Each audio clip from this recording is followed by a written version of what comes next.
দীর্ঘ ৫ বছরের অপেক্ষার অবসান হতে যাচ্ছে। পর্দায় আসছে জয়া আহসানের সিনেমা জয়া আর শারমিন। করোনার লকডাউনে নির্মিত সিনেমাটিতে ফুটে উঠবে মহামারীর সময়ে গৃহবন্দী দুই নারীর সম্পর্কের উত্থান পতনের মধ্য দিয়ে ভীতিকর বাস্তবতার গল্প। মুক্তির আগে সিনেমাটি নিয়ে এটিএন নিউজের সাথে নিজের আশা প্রত্যাশার কথা জানিয়েছেন জয়া আহসান। মেজবাউদ্দিনের ক্যামেরায় আরও জানাচ্ছেন শাহাদাত রিফাত।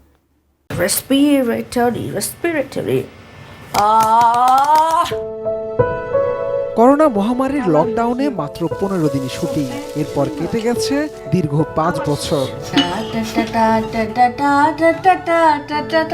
অবশেষে নানা জল্পনার অবসান ঘটিয়ে আগামী ১৬ এপ্রিল প্রেক্ষাগৃহে আসছে সিনেমা জয়া আর শারমিন।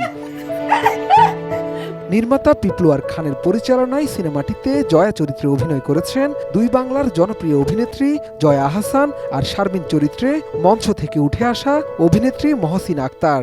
এটা মন থেকেই বলছি, অনেক কৃতজ্ঞতায় দেখেন জয়া শারমিনটাকেও। মুক্তির আগে একান্ত আলাপচারিতায় জয়া আহসানের কণ্ঠে সিনেমাটির শুরুর গল্প।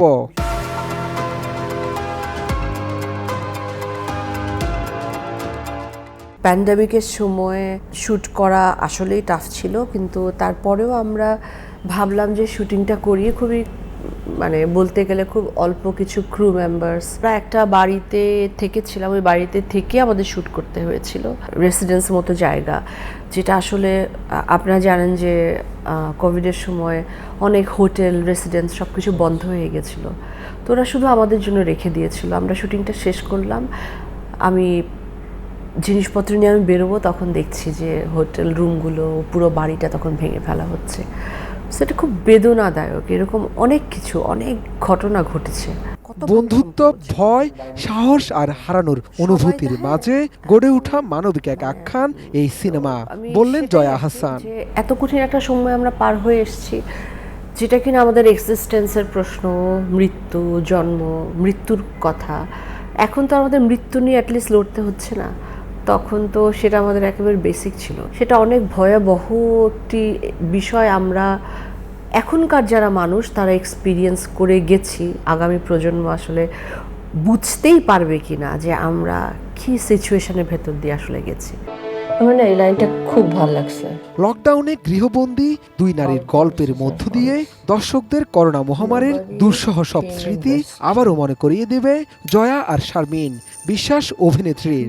দুই নারীর গল্প, মূলত দুটা মানুষের, শুধু নারী আমি বলতে চাই না, দুটো মানুষের তারা যখন সহযাত্রী হয়, একই ছাদের নিচে তারা থাকতে বাধ্য হয়, হয়তো দুজন দুটি ভিন্ন সোশিও ইকোনমিক ব্যাকগ্রাউন্ড থেকে উঠে আসা মানুষ, তো সেই বোধের জায়গাটা কেমন থাকে সেটি আসলে। কিন্তু আমি বলছি না যে এই ছবিটা কোনোভাবেই কোনো খুব মরবিড কোনো ছবি, খুব দুঃখ লাগবে, কষ্ট লাগবে, লোকের খারাপ লাগবে, সেরকম নয়।